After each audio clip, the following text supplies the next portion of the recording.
Ok. Que legal. É o último painel do dia, hein? E tudo presencial. Olha. Mas a gente está um pouco preocupado porque todos estão acostumados a ter Zoom. Então, estávamos falando antes do painel e decidimos que dois dos panelistas vão para na praia para fazer Zoom de lá. Que acham vocês? Ficam aqui ou vão para na praia? Quem quer ir? Vou trocar para inglês porque meu português não serve para realmente ser moderador. I'm Josh Carliner. I'm Director of Global Partnerships for Healthcare Without Harm. And we have a really exciting, dynamic panel today. And I recognize that we are also the only thing standing between all of you and caipirinhas. So we're really going to try to do a good job and do it well and make it snappy, okay? So this panel is called Advocacy in Action, Demand Generation, Lessons from Successful Advocacy Movements. We have quite an eclectic bunch here, and I want to introduce them to you. First, we have Pamela Ciocchi, who is the campaign manager for Latin America for Global Citizen. She's a communications and advocacy campaigner who's been doing this work for many years. We have Gab Gomez, who is senior creative director and head of office in Brazil for Purpose Brazil, and Gab is an expert in strategic communications. We have Renata Reis, who is general director for Médecins Sans Frontières Brazil, and she's a longtime health advocate who has worked on HIV/AIDS campaigns here in Brazil and internationally.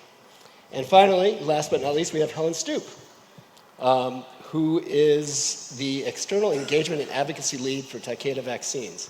Helen represents one of the biggest pharma companies in the world and the biggest in Japan, if I'm not mistaken. Yep, okay, good. So as you can see, it's like a really mixed group, and it kind of reminds me of the Brazilian song Chiclete com Banana. Es una mistura de gente y vamos a ver cómo fica. Huh? So before we get to our panel, I want to frame things up a little bit. In 1992, as Daniel Bus and others have mentioned today, we had the Earth Summit, the United Nations Conference on Environment and Development, ECO 92, here in Rio. 33 years later, we are going to have COP30.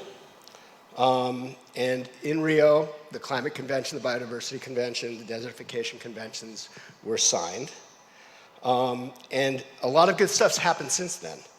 A lot of good organizing, a lot of victories, but a lot of bad stuff's happened as well. And as we've heard today, the triple crisis has accelerated way faster than any success we've been able to achieve. And particularly the climate crisis.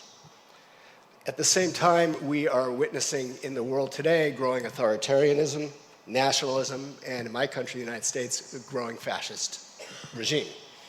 In the midst of all this, we have the health sector and its rich history of advocacy and global campaigns on issues like HIV/AIDS, tobacco, nuclear weapons, to name a few. And now, the reason we're all here, the health sector is taking on climate. Health is in the first paragraph of the Climate Convention. It was there in 1992, and then it was forgotten for about 20 years, at least. But now, there's a burgeoning movement on climate and health, and more broadly on planetary health. There's a growing grassroots health movement on climate. There are national governments making commitments.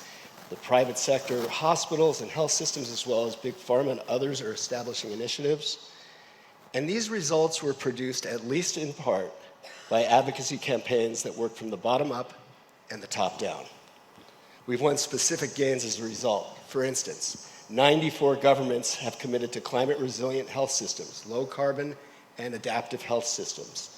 And there are lots of other commitments and declarations that have come out of the health sector in the last few years. So we have a growing consensus in the sector. And we've seen exponential change in how the health sector relates to climate. But what we don't have is the change we want or need to see in the world. Indeed, the exponential change of the climate crisis is accelerating way faster than we can scale up to address it. So this panel is an attempt to get at what has worked and what hasn't, both in terms of health sector advocacy and in terms of the broader climate movement and other social movements. Ultimately, we hope this panel can help us understand and to forge the systems change we need to reverse this crisis. So I was struck by the title of this, Advocacy and Demand Generation. And I started thinking, well, what does it mean? What does advocacy mean? There's so many different ways you can define it. And what in the world is demand generation? Demand generation could be mobilizing people in the street to take action to demand change. It could be, in Spanish or Portuguese, una demanda, which is like a legal action. It could be something in the context of supply and demand and consumer advocacy for change. Or it could be a new youth movement, the demand generation. But I don't know. So I want to ask our panelists what they think advocacy and demand generation means and what it means to them. And we're going to try to do this pretty snappy and not do long speeches and that kind of thing, but we're going to try to have a bunch of questions and be as interactive as possible. And so, Gab Gomes, why don't you jump in and start? Can you hear me well? Yes. Eu vou falar em português. So, if you don't speak Portuguese, please take your headphones and hear the translation. Josh, primeiro, muito obrigado por essa introdução e por essa maravilhosa primeira pergunta, porque eu acho que se a gente tiver só essa pergunta, nós vamos ter bastante caldo para a conversa, porque geração de demanda é um tema que talvez seja o tema principal dos dias de hoje. Quando eu escuto esse termo, eu penso em tudo que está acontecendo agora, né? A quantidade de informações que as pessoas estão tendo acesso, a forma como as pessoas estão consumindo conteúdo, agora com a inteligência artificial produzindo conteúdos quase imperceptíveis com relação à realidade, às imagens. A gente olha para todos os cantos e percebe desafios que a sociedade tem, que as pessoas têm, que as comunidades têm. Cada pessoa representa, né, um problema diferente que pode vir a se tornar uma demanda. Então, quando eu penso nesse termo geração de demanda, ou demand generation, eu acho que existe um esforço de entender o que é prioridade no meio desse barulho todo, né? O que precisa ser posto na frente em termos de demanda, em termos de necessidades mesmo, né? E eu acho que nós, comunicadores, né, as pessoas que trabalham diretamente com mudança de realidade, mudança de percepção, mudança de política pública, mudança de infraestrutura, precisa ser capaz de escutar as vozes das pessoas que são as mais afetadas por esses problemas que a gente enxerga no mundo, traduzir isso de forma clara e objetiva para que as outras pessoas compreendam essa demanda, para que a gente possa, de fato, organizar o debate público em cima daquilo que é prioridade para os dias de hoje. Os desafios que a gente vive e os problemas que são causados pelas mudanças do clima, por exemplo, não afetam todas as pessoas da mesma forma. E, para isso, a gente precisa ser capaz de gerar a demanda correta. Então, eu faço esse primeiro pensamento aqui sobre criação de demanda e geração de demanda a partir dessa lógica, né, de conseguir organizar, priorizar e trazer a hierarquia correta para aquilo que é mais importante agora. Ótimo, muito obrigado, Gab. We're going to go right on down the line, so Helen, you're next. Super. So thank you also for the opportunity to join today. Building on the comment on prioritization, if I understood the translation correctly. For me, it's really about making sure that the priorities are there for your ambitions that you have and your needs. So, for example, inspiring political and financial leaders to take action. And in my own work, this is really around engagements and engagement with policymakers, financial leaders, but it's also about evidence generation as well, and particularly making sure that we have the right evidence to be able to take to those discussions. And within the work that I'm doing with Takeda, it's certainly a lot of work with external stakeholders, but also working with our internal teams to make sure we can generate that evidence and that it's credible evidence. And in both those instances, we need to work collaboratively. And I wish Dr. Agnes, thank you, was here, because she taught me how to say the word, which is all about collaboration, which again, you may have to correct me on, but mutirao, exactly. And I think that's a really nice way of showing exactly what it means, particularly working in the private sector, that we really have to collaborate in order to be able to have that opportunity to inspire political and financial leaders, because having the opportunity to collaborate and engage with like-minded stakeholders, build allies, and I think this allyship was a term that was used also by the session within HEAT yesterday. It's really important that we can really build those allyships, particularly as a private sector working in advocacy. Awesome. So we got prioritization from the ground up, collaboration. Renata, what does advocacy and demand generation mean to you? Ok. Eu vou falar em português também. Vou aproveitar a oportunidade da gentileza da tradução e estar no meu país. Queria agradecer muito essa oportunidade e agradecer aqui a presença dos meus colegas, com quem eu compartilho muitas das ideias já adiantadas aqui. Bom, eu sou uma velha senhora em advocacy, tenho 20 anos de advocacy, eu sou professora de advocacy na universidade.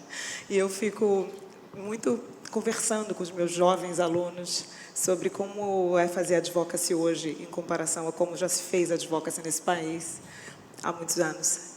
E o que eu percebo é que há uma preocupação gigantesca e muito necessária sobre a forma de engajar, como se comunicar, porque isso mudou radicalmente nos últimos anos e isso tem que estar no centro de qualquer estratégia de advocacy, sem nenhuma dúvida. O que me preocupa nesse momento é um esvaziamento do debate político de fundo para preparar uma boa estratégia de advocacy. Isso nunca vai mudar. Advocacy não é comunicação apenas. Comunicação é um elemento radicalmente importante atualmente. Mas se o debate político de fundo, que constrói a estratégia de advocacy e faz as eleições acontecerem, as prioridades, essa estratégia muito provavelmente vai ser uma campanha de marketing, não vai ser uma campanha de mudança política.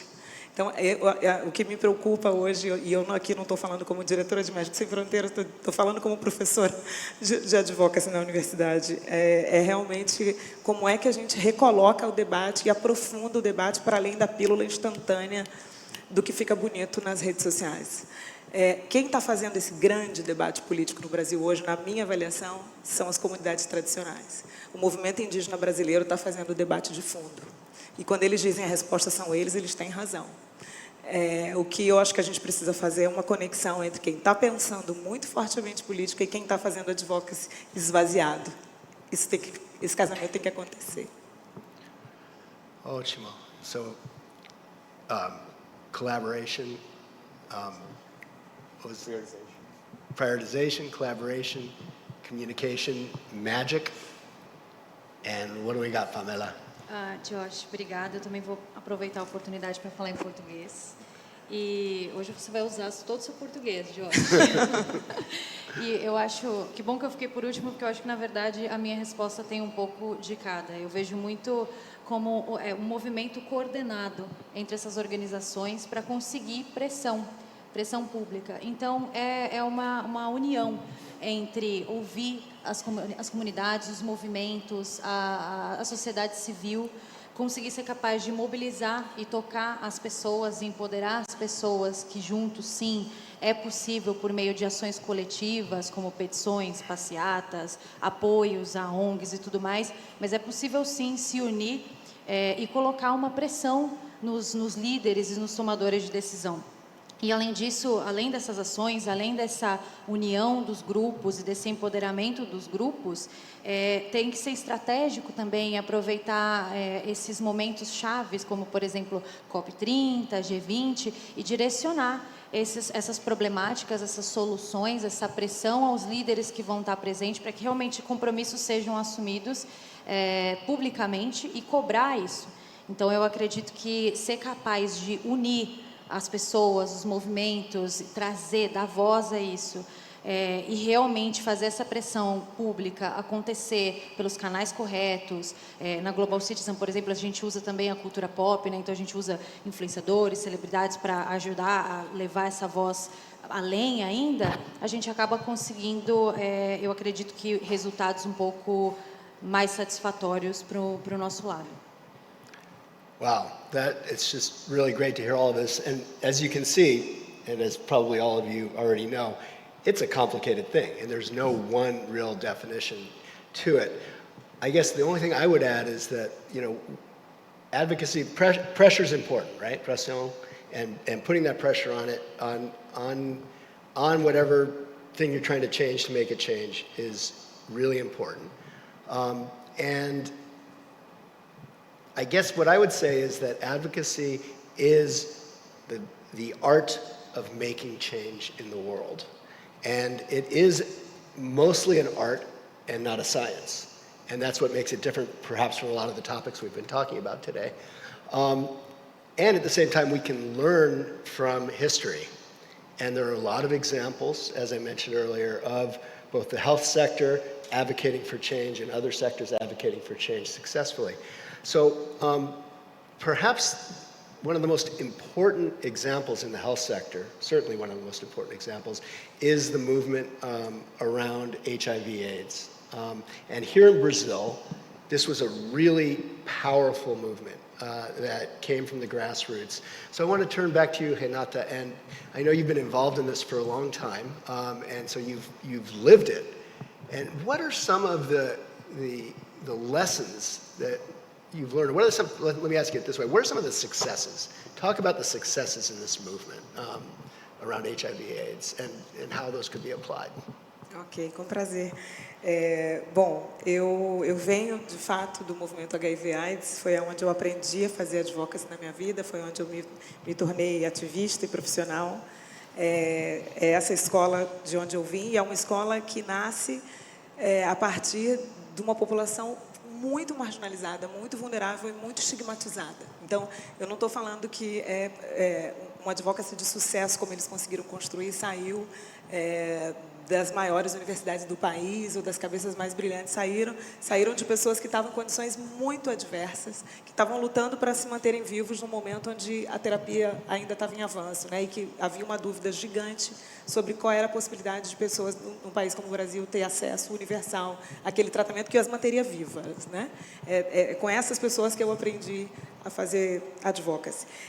E fiquei 10 anos num grupo de trabalho sobre propriedade industrial, que é um tema duríssimo, e por isso eu faço tanto paralelo com o que a gente está vivendo agora em saúde e clima, porque são temas que envolvem negociações internacionais complexas, linguagem técnica dura, difícil de traduzir para a população em geral. Imagina isso em propriedade industrial, você discutir patentes, discutir esse tipo de elemento técnico, e o movimento AIDS brasileiro foi capaz de conseguir mudar a legislação em menos de um ano, em 96, quando acabou a Conferência de AIDS do Canadá, de Vancouver, onde os primeiros antirretrovirais mostraram a sua potência de manter as pessoas vivas. Dentro da conferência, os ativistas brasileiros que tiveram acesso conseguiram se organizar dentro da conferência, voltaram para o Brasil, criaram uma grande coalizão. Em um ano, o Brasil tinha uma legislação de acesso universal a antirretrovirais, a primeira do mundo, no momento onde a Organização Mundial de Saúde tinha dúvida se aquilo era possível, se era bom que um país inteiro adotasse terapias antirretrovirais, que isso poderia gerar um supervírus. O movimento AIDS brasileiro provou que não era não só um direito deles se manterem vivos e experimentar nos próprios corpos se eles teriam um supervírus ou não, como eles conseguiram se transformar no programa mais bem-sucedido do mundo, a partir dos movimentos populares que se organizaram para mudar a legislação. Então, eles mudaram a legislação, eles pararam o comércio de sangue no Brasil, eles interromperam negociações multilaterais que impactariam as legislações nacionais. Criaram grupos de trabalho para desafiar patentes farmacêuticas, desafiaram patentes farmacêuticas. Então, é realmente uma sucessão de sucessos em cima de uma luta hercúlea, né? De nenhuma maneira isso foi fácil e de nenhuma maneira isso segue sendo fácil, porque a ameaça ainda está sobre a mesa, né? Nem todos os medicamentos ainda poderão estar acessíveis para todo mundo com os preços que estão sendo praticados hoje. Então, eu diria que esse é um caso de uma inspiração enorme para o mundo, e que eu acho que só perde em tamanho de advocacy, na minha avaliação, para o combate à fome no Brasil, que não, por acaso, tem no seu nascimento a mesma pessoa, né? O Herbert de Souza, o Betinho, nosso Betinho, que é um gênio brasileiro, que foi um homem que criou campanhas extraordinárias nacionais de paralisar o Brasil para diminuir o combate à fome antes das redes sociais. So, I understood about 80% of that because my Portuguese is not I'm so completely sorry. there. You I speak so speak fast. so But fast. what I got from that I'm sorry. is that the role of grassroots movements is so important in terms of actually creating change and advocating for change. And those movements were fed and fueled by global conversations as well. And that connection between the local and global is a really important part of advocacy. And I think that's something we can learn from in the climate and health movement. So I'm wondering from the other panelists, what are some of your experiences, like the biggest success that you've had in advocacy? And You're looking at me. well, you're looking at me, so go ahead, Pamela. Eu diria que ainda nesse caminho também sobre os movimentos, as coalizões, para mim, ter a capacidade de realmente ter essas parcerias com os determinados movimentos e conseguir conquistar a confiança deles para qualquer coisa que a gente for fazer, já é um grande sucesso. E nos últimos meses a gente conseguiu gerar uma coalizão de quase 150 organizações internacionais e nacionais também, e eu diria que as nacionais são ainda mais difíceis da gente conseguir parceria, porque a gente sabe o quanto essas organizações muitas vezes são enganadas, muitas vezes é muito difícil construir confiança. E para mim ter o apoio dessas organizações e conseguir saber que eles estão com a gente, mais do que a gente está com eles, então a gente realmente tem o poder e a responsabilidade de dar voz a eles. E o ano passado ainda a gente teve um evento aqui no Brasil, no Rio de Janeiro, durante o G20, que foi o Global Citizen Now, um evento com chefes de Estado, ativistas e tudo mais, e a gente conseguiu trazer um painel com representantes indígenas, com ativistas, realmente trazendo a voz dessas pessoas, dessas comunidades, e isso foi só o começo, na verdade. Então, eu acredito que, para mim, na minha missão profissional, pessoal, os maiores sucessos têm sido realmente conseguir dar voz a quem realmente precisa da voz. Então, realmente conseguir ser capaz de trazer esse protagonismo do nosso país, inclusive, para campanhas globais, como é o caso do que a gente está fazendo agora na Global Citizen. So again, bringing local voices to the global forum and really impacting it in that way, like bringing reality to these ethereal worlds sometimes, like the G20. I've participated in some of that is so far removed from what people experience and what people live. And that's one of the challenges. One way of talking about it that we say in the United States, I don't know how you translate this to Portuguese, is speaking truth to power. And that's a really important part of advocacy. So, Gab, what's your best example of speaking truth to power? Josh, bom, eu trabalho na Purpose e esse é o nosso trabalho, basicamente. Nós desenvolvemos muitas campanhas que têm um componente de advocacy muito forte. A pauta climática é uma das pautas prioritárias do nosso escritório aqui no Brasil hoje. Eu seria muito irresponsável se eu escolhesse só um projeto para falar e dar de exemplo como um bom sucesso, né? Mas a gente tem muitos aprendizados que vêm de diferentes projetos, né? Então, engajando organizações de base da Amazônia para impedir a exploração de petróleo na foz do Amazonas agora, a mobilização de pequenos produtores rurais e agricultores familiares da Amazônia e do Cerrado para aumentar o crédito para a agricultura sustentável e a assistência técnica para que eles possam fazer a transição agroecológica. A gente tem projetos com empresas também, como Ben & Jerry's, que junto com All Out trabalharam duro para conseguir mudar algumas partes da legislação de como se registra um crime LGBTfóbico no país. Então, são muitos os temas que a gente trabalha, né?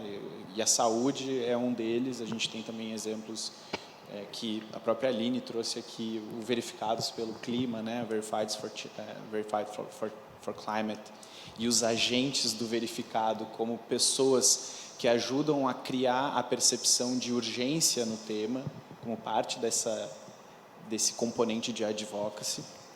E eu posso passar um tempo aqui listando vários projetos que têm esse componente de mudança sistêmica e mudança de infraestrutura que a gente precisa para ver mudanças reais, porque senão a gente está falando só sobre awareness pelo awareness.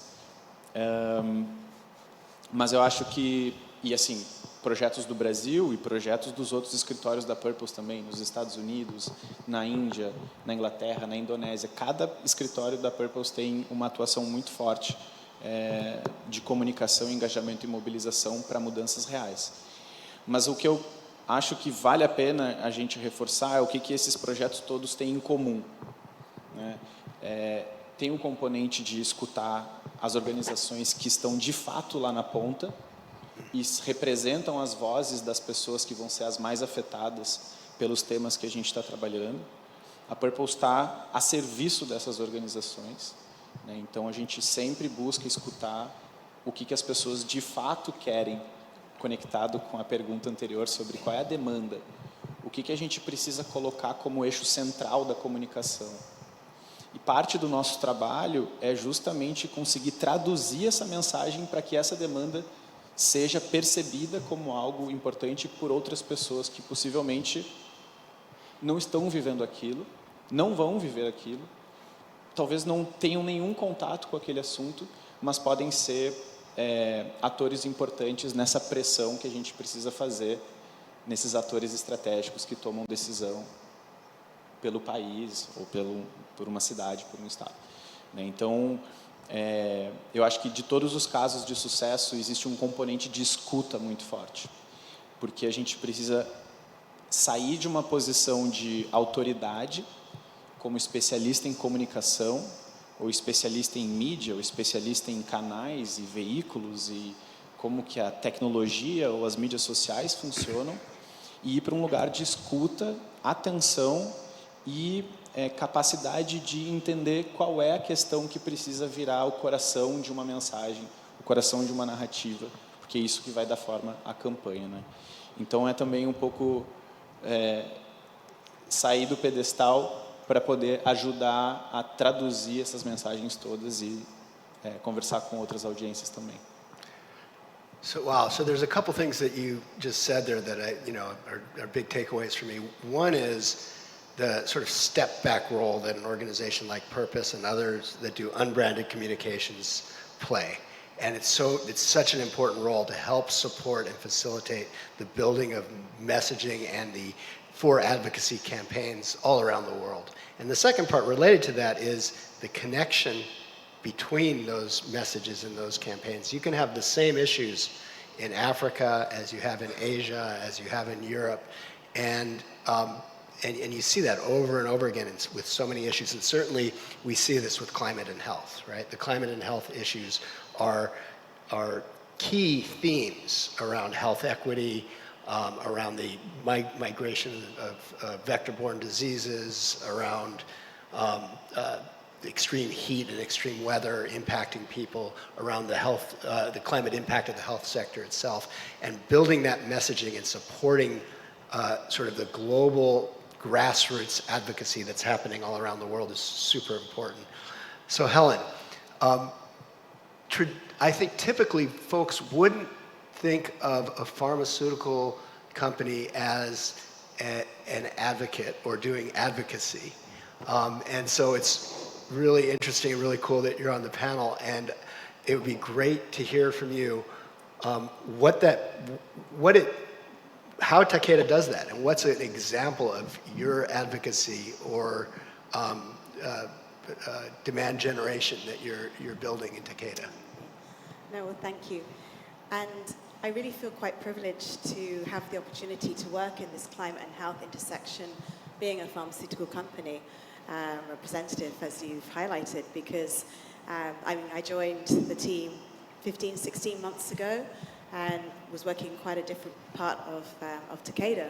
And really coming in and working within the vaccines team, and particularly working in dengue, I realized that things are completely different here, and what we're advocating for can really make a difference for the future generations, as our previous speaker was saying.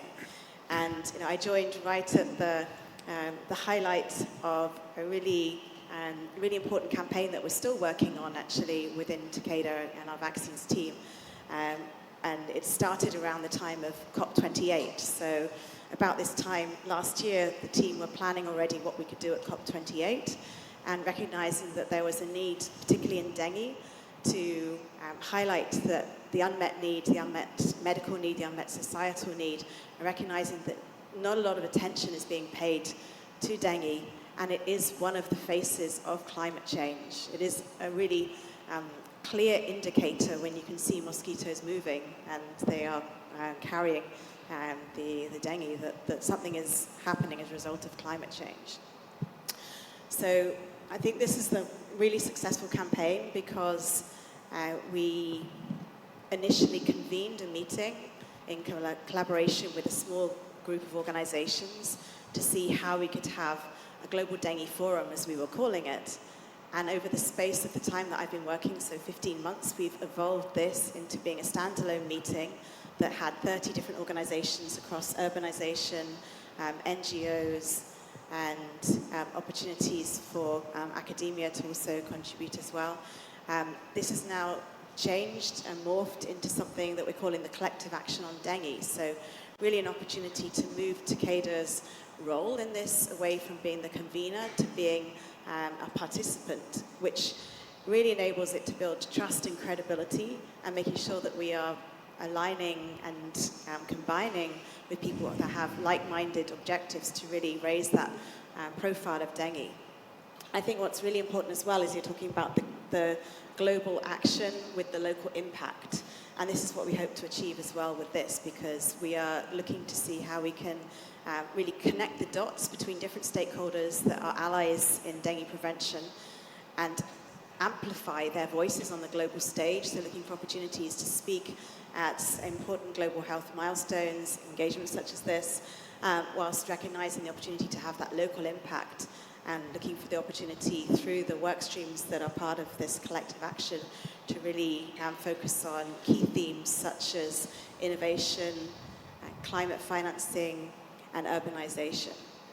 And in this way, we really hope that we've been the kind of the catalyst in this, but we can now take a step back and really let the collective movement have a life of its own.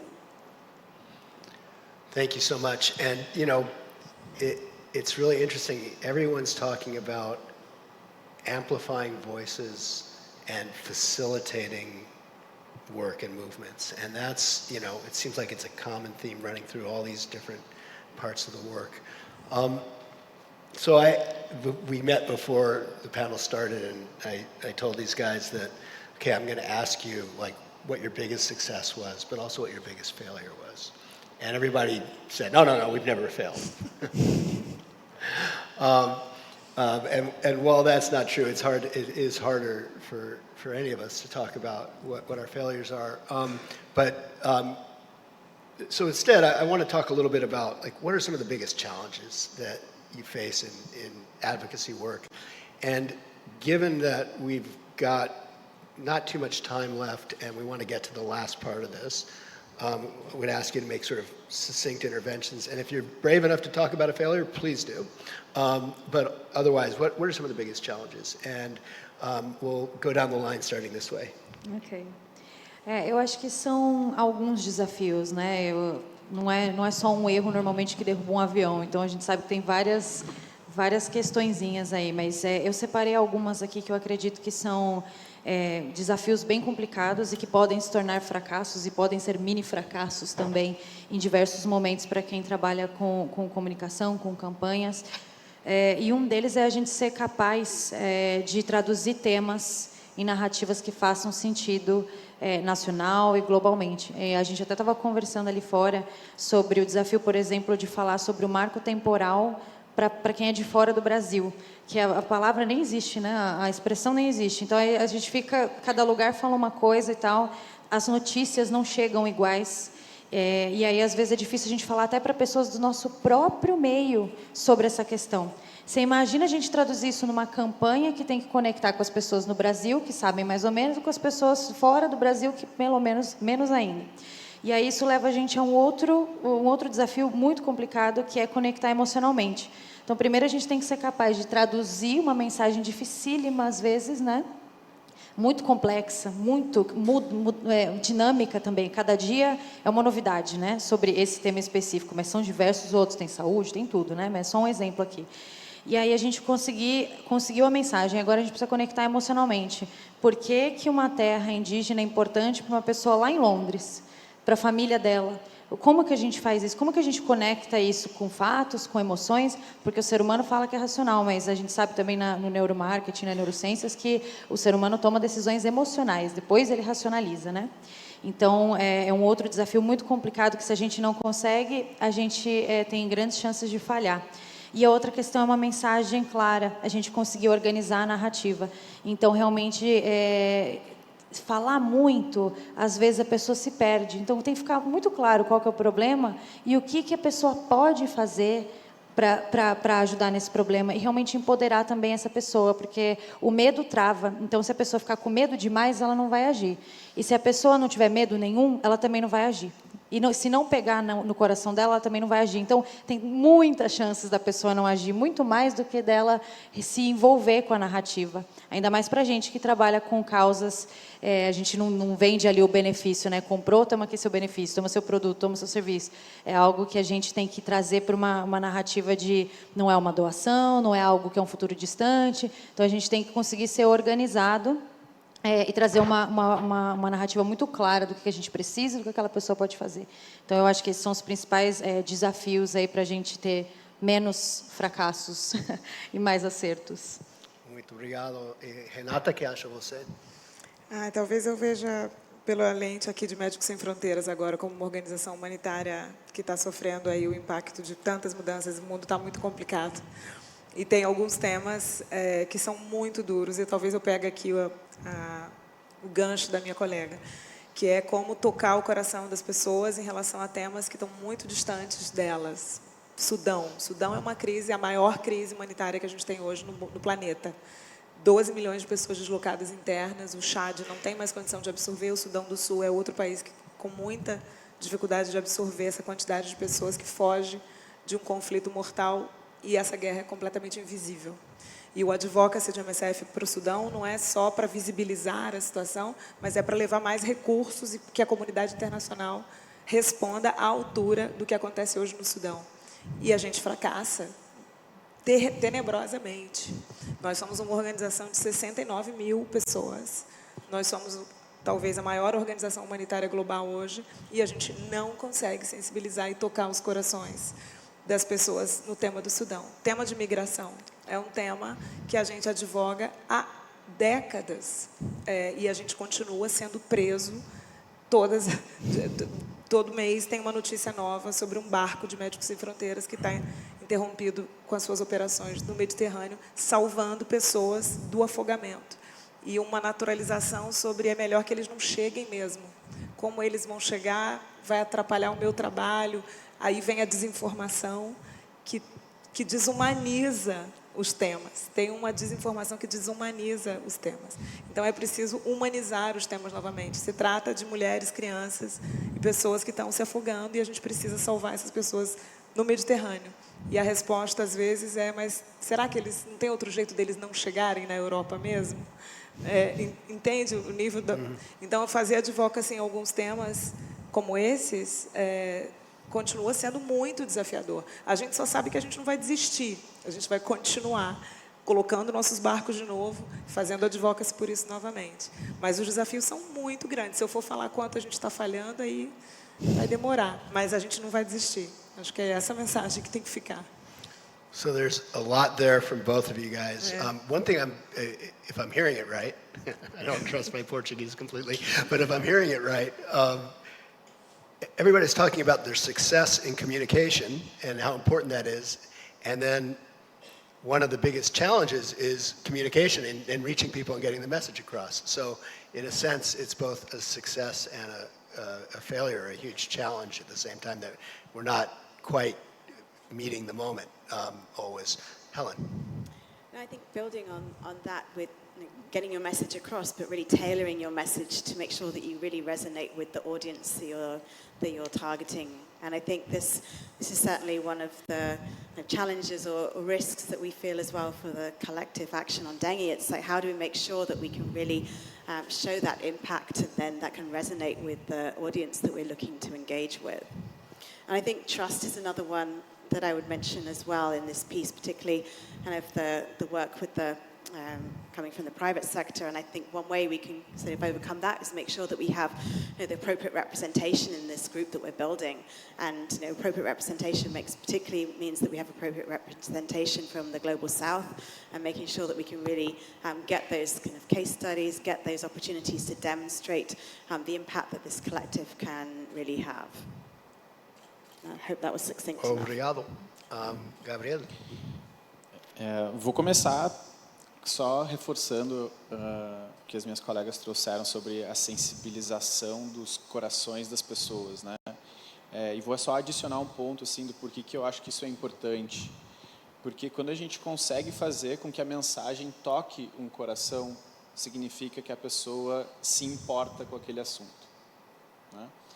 E aí a palavra importar é colocar para dentro. Importar significa carregar dentro de si. E eu acho que existem causas que as pessoas de fato precisam carregar dentro de si. Talvez não como agentes, como as organizações que estão aqui talvez sejam, ou aquelas que estão lá na ponta talvez sejam, mas como apoiadores. Então, quando a gente consegue tocar o coração de uma pessoa, ela se torna uma apoiadora. E quando nós temos muitos apoiadores, as nossas organizações têm força para poder pressionar aqueles que estão tomando decisões dentro daquele assunto. Então, só reforçar esse ponto da sensibilização e da mensagem como um elemento central.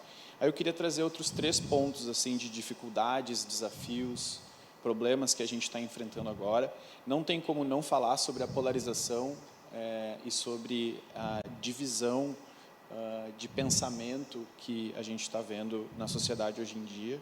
Isso está prejudicando muito o debate público que precisa encontrar narrativas convergentes, ou seja, a gente precisa conseguir concordar em alguns temas para poder tomar decisões para o benefício de todos.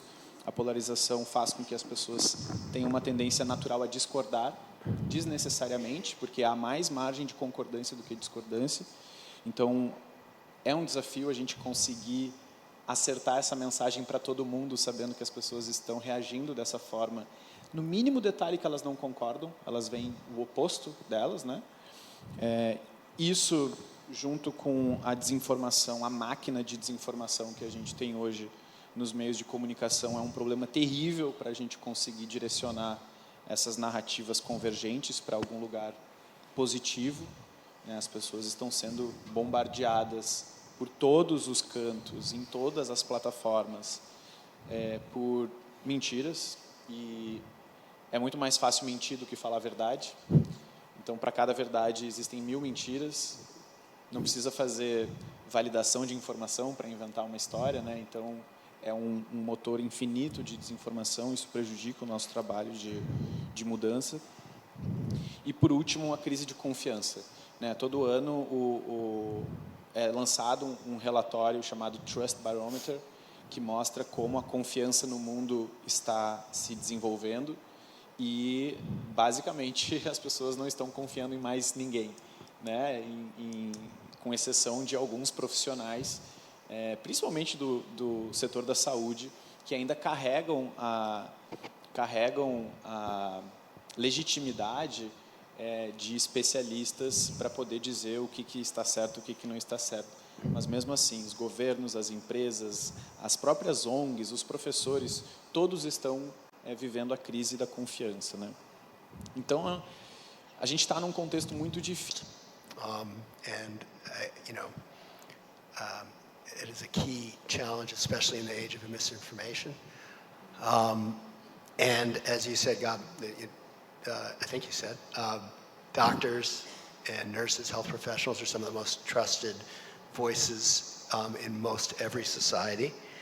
And we're all really proud of ourselves in the climate and health movement and bringing this work forward, and we're making so much progress. But as I said at the outset, the negative stuff, the climate crisis is accelerating way faster than the change we're making.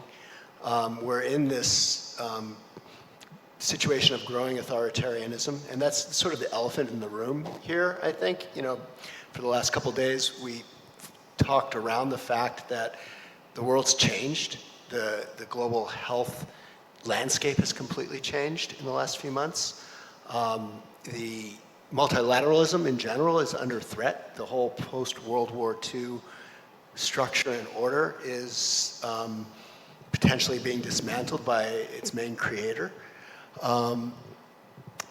And we're talking about advocacy.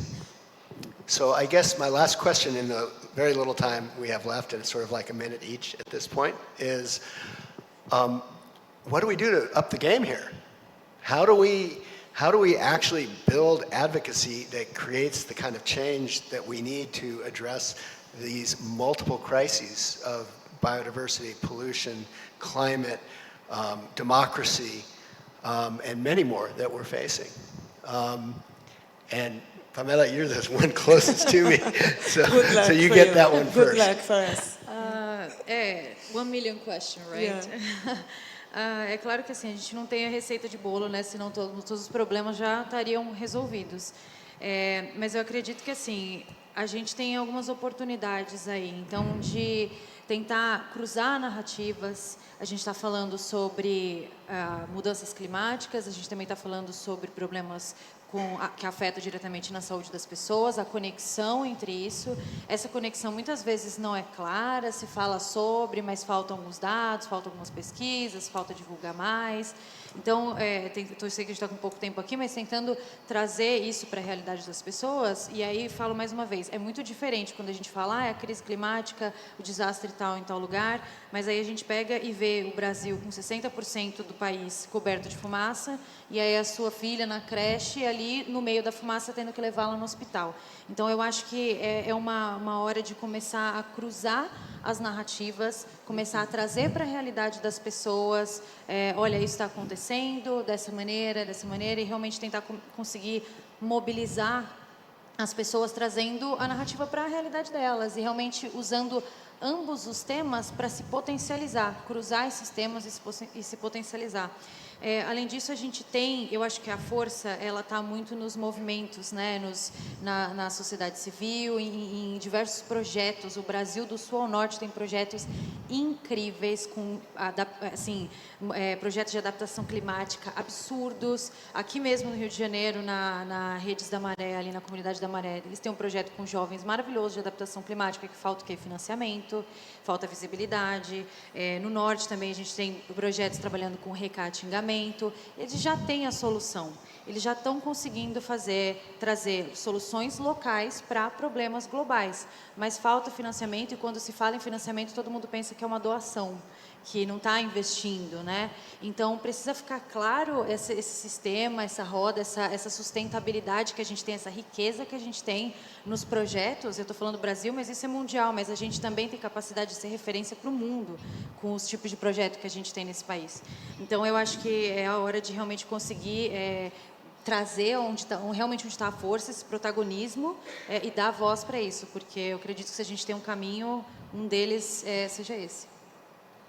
Okay, I'm going to go to Gab, And we have 1 minute each, sorry. really, Okay. because 1 minute. we're running So, over time here. I'll answer that. Eu vou responder isso dizendo: faça o oposto. Do the opposite. Quando você vê a mentira, fale a verdade. Onde você vê o ódio, ame. Onde você vê desesperança, leve crença, leve fé, leve esperança. Onde você vê gente sendo autoritária, haja com colaboração, com escuta, com cuidado. Onde você vê gente sozinha, traga mais gente. Eu acho que o momento que a gente está agora, dessas múltiplas crises, é o momento da gente fazer o oposto do que a gente está vendo as personas, os personagens, os governos que estão provocando a nossa capacidade de se organizar e de conter essas mudanças que a gente não quer ver no mundo. Então, sempre que você vê algo que você não concorda, faça o oposto. E nesse caso significa amar, cuidar, escutar, colaborar e cuidar um do outro. Beleza. Helen. So I agree with how you're saying that, and I think it's really about being true to your values, you know, and I think that's how we can really show up and survive in this. You know, we've got to be true to the values and true to the missions that we are all fighting for, and also I think we need to be. Also think about the opposite that you're talking about. We need to show what happens if we don't do anything. What is the opposite? If we don't prioritize this, what is the impact? And I think by showing what happens if we're not advocating and we're not making change, and particularly if we can turn that into dollars and real, then we can really show that there's an investment case here for still maintaining that. And I think in the terms of prioritization that we spoke to, that's the best chance that we can have to really show that if we stop now, it's going to be a lot worse. Renata, na última palavra. 1 minuto, pelo amor de Deus. Bom, eu não vou repetir o que os meus colegas disseram aqui sobre a necessidade da gente expandir o tema. Vou falar sobre grupo de pressão. Estou falando com a cabeça de advocacy. E também não quero ser prescritiva, porque se tivesse receita, não precisávamos discutir. Mas, olhando da experiência que eu já tive em temas complexos como propriedade industrial e acesso a medicamentos, eu acho que o tema é muito complexo para imaginar que uma organização ou 2 organizações ou 3 organizações assumam. Isso é tema de coalizão. Isso é tema de coalizão, mas é tema de coalizão fatiado. Alguém precisa olhar alguém precisa olhar mitigação, alguém precisa olhar. A gente vai ter que fatiar os temas, como a gente fez com direito autoral, com direito de propriedade industrial, com cultivares no passado. E a gente precisa de secretaria forte para coordenar a coalizão. Isso é trabalho técnico, de fundo, que tem que fazer. Então, tem que ter mais gente engajada, envolvida e compreendendo e apoiando, mas tem que ter gente financiada, trabalhando no dia a dia para incidir negociação. Senão, a gente não vai avançar. E eu acho que, de novo, eu acho que a América Latina, e eu não estou falando só do Brasil, tem uma visão muito diferenciada sobre o que é saúde. Essa nossa visão de saúde baseada em indicadores sociais e como isso é fundamental para a escola de saúde desse continente. Esse continente tem muito a aportar no debate de saúde e clima. E ele precisa estar no centro do debate, não na periferia apenas. Então, isso é o que eu gostaria de dizer no meu 1 minuto. Okay, I'm following you. Acho que a mistura ficou bom, hein? Grande aplauso para nossos panelistas. E muito obrigado. Hein? Obrigada.